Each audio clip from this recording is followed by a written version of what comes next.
All right, down here in the bottom left is our Zerg player who must be using an AWP. MVP Sniper. But he hit MVP in the legs, so it's gonna take 2 shots instead of just 1. Yep. Up here at the top right is our Terran player, though. He's not going down without a fight. He is. I am MVP. There he is. Very strong Terran player, ranked 1, as we said before. To lose to Sniper would be a huge upset. Yeah. But it's very known to everyone, fans, coaches, even newbies to the series. They heard us say it earlier. They know he's been on a plane, man. He's tired. Yep. And even your grandmother knows it. Yeah, it'd be very uncharacteristic, man. Even if he wins here, it's not going to be the same caliber of play. Roses are red, violets are blue. Romania loves the GSL, and Tastoses too. Awesome. GSL loves Romania as well. Yep. She's like, I don't love GSL. She does. Okay, she does. She loves it enough for 2 people. That was the hand gesture she was making there. All right. Yeah, so again, MVP hiding his barracks, hoping that Sniper will not see it and pee his pants, expecting another bunker rush. But in fact, it's just a single barracks just hidden on the side. It's going to be a normal build. He's going to lift it and make a reactor at his wall, do a reactor Hellion expand very soon, after he starts his factory, of course. Yep, he's got his depot set up there at the front of his, at the top of his ramp, so that the reactor will be able to close off, complete the door along with the barracks. Now the SCV will come in here and scout the hatch first. You'll even see gas before pool, so very nice scout here for MVP. Knows he's going to have to deal with Zergly speed a lot quicker than he would have normally anticipated. MVP is actually also not going to be making the factory part of his wall off. He may make a 3rd depot there, so that his opponent cannot scout he's going for reactor Hellion expand until he sees the Hellions themselves. Ah, that's clever. Yep, and he's going to be completing that factory very soon, as well as the reactor. So, and oh, look at this. He's trying to hunt for that Overlord. Very smart move by MVP, but he is not being gutsy with his Overlord. He's keeping it in a safe spot, so he's not going to be able to get that early Overlord kill. And notice that Sniper's 2nd Overlord did not just go across the map. It went all the way up the left side of the map. You can see that on your mini-map there. Yeah, he will not making sure it stays safe as well. MVP had control of the watchtowers with his Marines, or rather with an SCV, so he saw that the Zerglings were not going to come and scout his Hellions, nor would they scout the command center, so he had vision of every area of the map. He sent his Marines not only to check for the Overlord, but to check for Lings coming from the south, so he's been able to cover so much of the map just with that early pressure he put out, and now his opponent has no idea about the Hellions. He's making a spine collar blindly, though, as most Zergs should and do. Yep. By the way, we did see, I don't know if we caught it there, but MVP really trying to maintain knowledge of what's going on the map. He actually sent an SCV up to the top left base to make sure there wasn't a hidden 3rd, and then down into the normal third location to check there, and then send it into the natural again. So he's really just keeping an eye on everything at all times. Yeah. And we saw a total of just 4 Hellions produced. He's switching into siege tank production. No, actually. No, going to start a 2nd factory and get Blue Flame, just like game number 1. So I'm going to get this quick Blue Flame out. Interesting. Yeah, he's going to have triple production of Hellions. Although he might, after he starts getting reactor Hellions, start producing siege tanks as well once the Blue Flame is nearly done. But yeah, he's going to have a ton of Hellions on the map. And this is going to be interesting. This actually... Oh. I was watching some... sorry, what were we going to say? Oh, I thought the Zergling was going to get into the main, but he didn't. I was watching some replays from San Paulo, IEM actually, and this is a build that DeMuslim used to defeat Violet, I remember. He had just did mass Blue Flame Hellions, and Violet kind of didn't realize what he was going up against and didn't get roaches early enough and just fell to way too many Hellions. Yeah, it can be quite scary. It's a build that's becoming more popular. It's kind of an older build, but sometimes it can still check out, and I feel this Hellion pressure here is going to be thwarted. He's got a second spine about to finish. He's got a decent wall off. He will be able to check and deny a third, potential third. There's no third there. Yeah, the reason it worked, well, the reason it made a kill, I guess I should say, because this is something that MVP can use for map control and transition out of, but the reason it defeated Violet so handily was because he kind of underestimated it and didn't defend it, whereas we see Sniper kind of playing a little bit more conservatively. He's got 2 spines up, he's got a queen, so he's going to be able to block these Hellions probably. Here they come in. Yeah, he scans, kills consumers, but the Lings are not really taking the bait, which is what he wants them to do. He's trying to pull them out, and some of them actually do eventually come out. Not the best control by Sniper, but with how many Hellions were lost, there's actually an even trade. Ooh, there's a medevac moving across the map, and those defenses are in the front of his base, but that is not going to stop them from going in the back of his main. And look at this, he's even stopped the third base from going up by... There are a lot of Hellions, or rather Overlords, though, to spot for drops. There is one weak spot, so it's all going to come down to luck, really, as to where he's going to drop this, whether or not it will be spotted before it's too late. Well, even if he does spot it, it's going to be hard for him to stop it before anything gets killed, because he only has Queens and Zerglings. And here comes the drop, and he's going to go into the main here. He's going to go into the main drone line, getting some kills. The drones run away, but that's going to line him up. And, oh, is he going to be able to get a big shot? No, he's not. The drones are pretty well split. And the Zerglings actually do manage to take out those Hellions.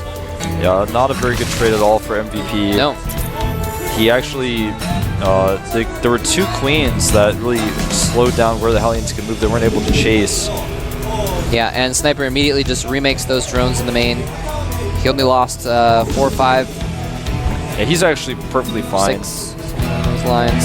But the key here now is MVP, even though he lost those Hellions, he still has a fairly sizable Hellion force. He's got a 3rd command center starting up here. Another drop, though, into the natural. The Queen is there, but oh, the drones take some big hits. But, again, MVP is going to get a few kills on the few drones that remain, but not get the main clump. Oh, unless he chases them out in the open. Zerglings say no, sir. Worker count now 52 to 37 for MVP, 10 drones in production, only about 19 killed. I feel that MVP, despite killing those drones, still does not have the army size to really pressure or do anything. He started Thor production at this point. What is his army composed of? I don't see much. He's got 2 Hellions, 2 Marines, and a Thor, man. But he has a lot of, actually he's got more Hellions out than that. In total, he's got 10 Hellions. But he doesn't have he doesn't have a whole lot of anything though at this point. He's just been making Hellions, but he hasn't been making. He's been losing them. He doesn't have an army of any kind, but he's building one, and he's meching completely here. I think we're going to see additional factories he's going to be adding, going up to 4 or 5 as soon as he gets that 3rd base up. But he has not been able to secure it yet. He delayed it quite significantly with all of his dropping. And Sniper now is sitting pretty on 3 bases. He does, however, have a lack of upgrades. +2 is already started for these mech units. And 2 Thors at a time continue to be produced here with no Roach Warren. I feel that Sniper is going to be in for a shock when he finds out how many Thors have been produced. Yeah, you're right. He doesn't have any real scouting information here, and the Viking picking off Overlords is going to guarantee that stays this case. Yeah, these Thors are definitely going to have a little bit of a field day if those Mutalisks stick around. Yeah, it looks like the Hellions have cleaned up the watchtower temporarily. I don't think okay, now he's going to get his first glimpse of the Thors. He might freak out a little bit. He's like, uh-oh, that's a lot of Thors. Popped. He starts an infestation pit as a response to this. He's getting more upgrades. No Roach Warrens, so it looks like he wants to fight these without roaches, and I'm not sure if that's the right choice. With pure Zerglings against Thors, with some Infestors to back things up, with the Hellions in the back, I just don't see that really working out very well. Yeah, this drop's going to be so shut down. It's not even funny, but... I don't know. I think it's pretty funny. You're a sick person, but the families of those Hellion drivers won't. Look at this free spread by Sniper. He's consistently been able to do this extremely well. Yeah. And yeah, you're right. I don't think Mass Zerglings is going to do it because all he needs to do is have a dozen Blue Flame Hellions alongside. Now he started Roach production. Okay, there we go. He did have +1 for the Roaches. He just never started the production. I do like the addition of Baneling speed, though. I mean, he was getting that before he saw the Thors, but Speed Banes are actually pretty good against that composition because they can be very good against Hellions, especially if you're on creep.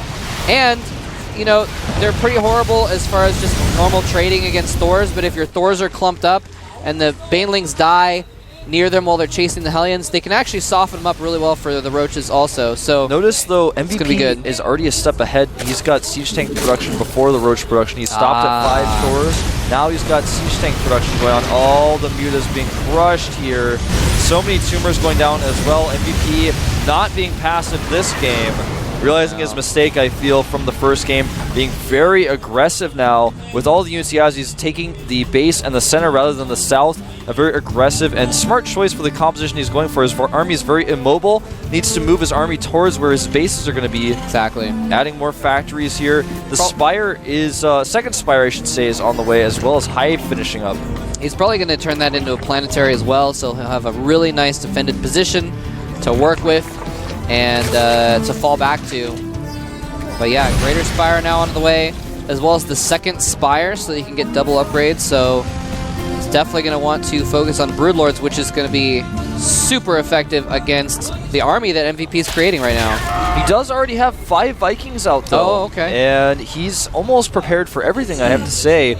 Right now, I'll give you guys some unit counts so you can get kind of a ratio. There are a total of 31 Roaches out. That's pretty decent size. 6 Thors and 7 Siege Tanks with 19 Hellions for support. There's 1 Marine in the mix as well, but that's not very significant. The drone count, 76 to 66, and 32 Larva available right now. What is Sniper going to use that for? I love the addition of the Larva count. It actually was there in the beta. Did you know that? Oh, really? They had the Larva count. Oh, yeah. I remember that, actually. I do remember that. Yeah. That's interesting. Recently re-added it. I really like that choice by Blizzard. Look at this army. I gave you guys all the numbers. It seems like, oh, he doesn't have that many Thors or that many Siege Tanks, but actually when you look at it, you see that with the Hellion support, with all the extra splash damage they're going to do, and they almost have +3, this is a scary army, Moltrap. Yeah. 8 Corruptors on the way to make into Broodlords, but time is running out. Oh, and he's going to siege up. The opportunity is gone where he's not going to be sieged up now. He's going to push in here and fall back to the Siege Tanks, but a Fungal stops most of the Hellions from retreating. He gets a ton of Hellions there. Well, that was pretty big, but MVP just remaxes, though. Yeah. He's maxed and continuing to stay maxed. He has got control of the center of the map here. There's a huge Roach Infestor counterattack coming around the side. He may go for this planetary. MVP's already pulled the SCVs, though. Yeah, that planetary is going to go down pretty quick. Oh, he's going to send in a few SCVs to repair it, but that's just going to delay the inevitable.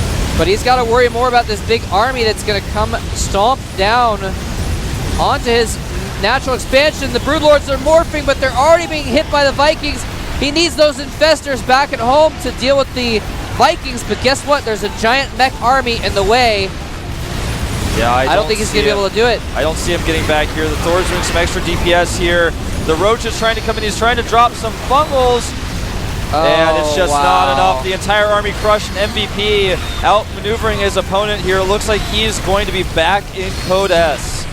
Yes, indeed. He's even landing the Vikings just to do extra damage with the Broodlords gone, rallying in more units, and Sniper GG's. MVP, after looking a little bit off his game in game number 1, brings home the victory. He just needed a little hot sticks to wake him up. That's right. He's totally fine now. Takes his earbuds out, and he, like you said, he's done it. He will be going to Code S, back into his spot he deserves, and Sniper is going to have to be tested yet again in the up and down matches to see if he is really Code S material. Yeah, it's going to be a lot tougher for him. But props to him for showing us some really good play and a decisive victory in game number 1. Absolutely. A decisive victory in game number 1.